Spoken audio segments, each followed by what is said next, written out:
그러니까 익숙하다라는 말 속에는 무슨 말이 있냐면 익숙하다. 이 익숙함 속에는요. 익숙하기 때문에 꼭 옳은 건 아닙니다. 이것이 꼭 옳음을 의미하진 않아요.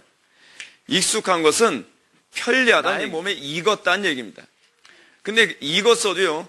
그것이 옳지 않은 경우가 많이 있어요. 그래서 예수 믿고 나서 여러분들이 가장 처음에 하게 되어지는 그 작업이 무엇이냐면 내가 성경적으로 살고 있느냐 비성경적으로 살고 있느냐에 관한 문제 가지고서 고민을 해야만 하고 그리고 성경적이지 못한 것 아무리 여러분들이 익숙했다 할지라도 성경적이지 못한 것이 있으면 그걸 다 뭐로 반응해야 되냐면 회개라는 방식으로 반응을 해야만 합니다. 회개가 뭘 의미합니까?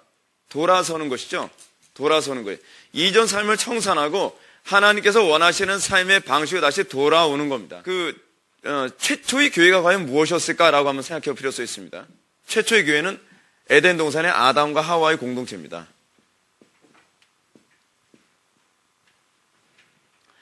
에덴 동산에서 아담과 하와는요, 말 그대로 정말 교회다운 교회를 이뤘습니다. 거기에는 건물 그런 거 없었습니다. 최초의 교회였던 아담과 하와의 공동체에서 핵심이 무엇이었냐면 그들은 하나님의 말씀과 하나님의 임재 안에서의 풍성함이었습니다.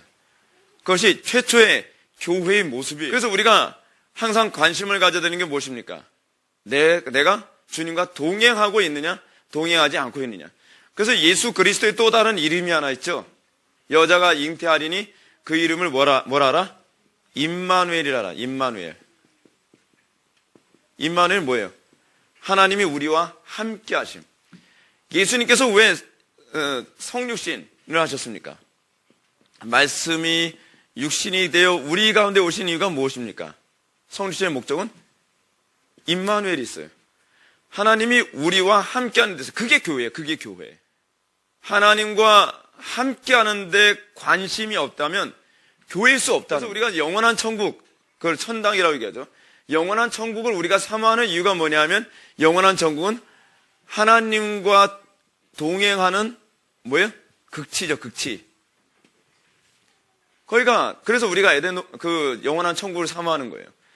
영원한 천국이 여러분 거기에 무슨 과일 열매 있는지 여러분 아십니까? 영원한 천국 가면요. 영원한 천국 가면 여러분한테 땅 평수로 얼마나 좀 약속된지 여러분 아십니까? 영원한 천국 가면은 여러분들 못생긴 사람 가게 되면 성형수술 한 것처럼 다 이뻐지기 때문에 좋아합니까? 그게 아니거든요. 영원한 천국 우리가 사모하는 것은 딱 이유가 하나인 거예요. 주님과 동행함이 이 땅에서 자꾸 이 육체의 소욕과 안목의 정욕과 이성의 자랑이 자꾸 우리에게 침투해 들어오면서 하나님과 동행하는 게 자꾸 끊겼다 이어졌다 해서 우리에게 너무 괴로운 거예요.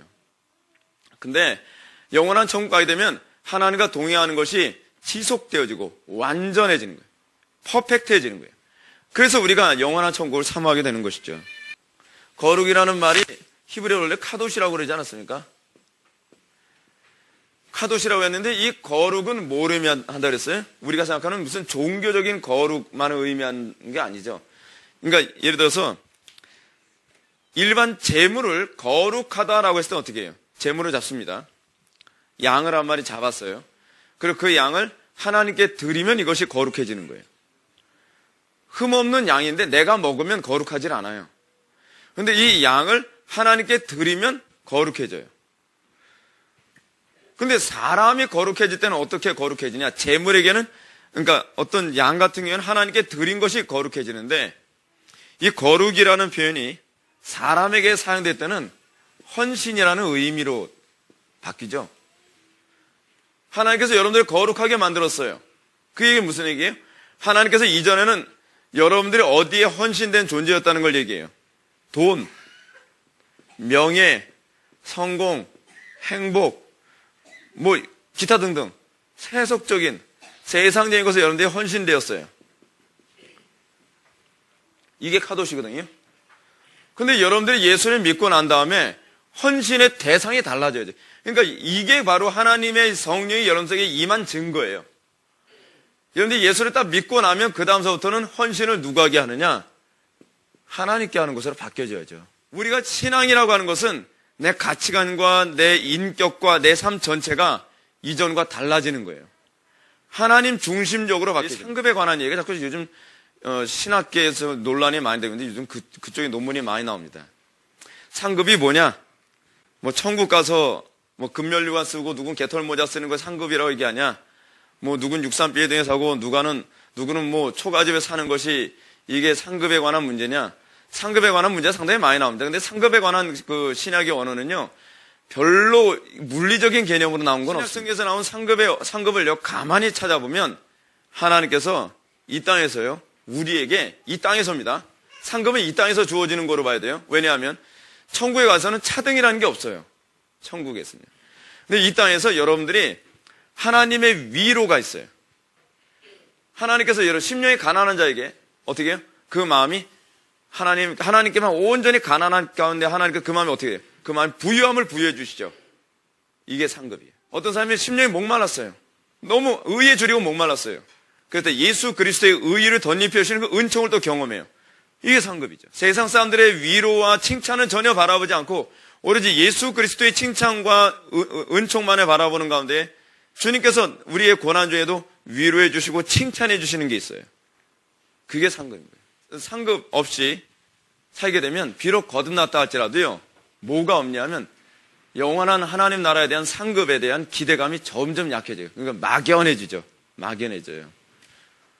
자꾸 여러분들 스텝 바이 스텝을 자꾸 경험해 보십시오. 하나님 나라의 상급을 맛보고 그러면 어떻게 해야 돼요? 아, 하나님 나라 이런 건가 보다. 하나님은 우리에게 이런 식으로 역사해 주시는 분이시구나. 좀 더 구체화돼 가잖아요. 근데 경험을 안 하면 막연해지고 추상적이에요. 하나님은 그냥 글자에만 판박이 되어 있는 하나님으로 밖에는 인식이 잘 안 되는 거예요. 그런 문제가 자꾸 발생합니다.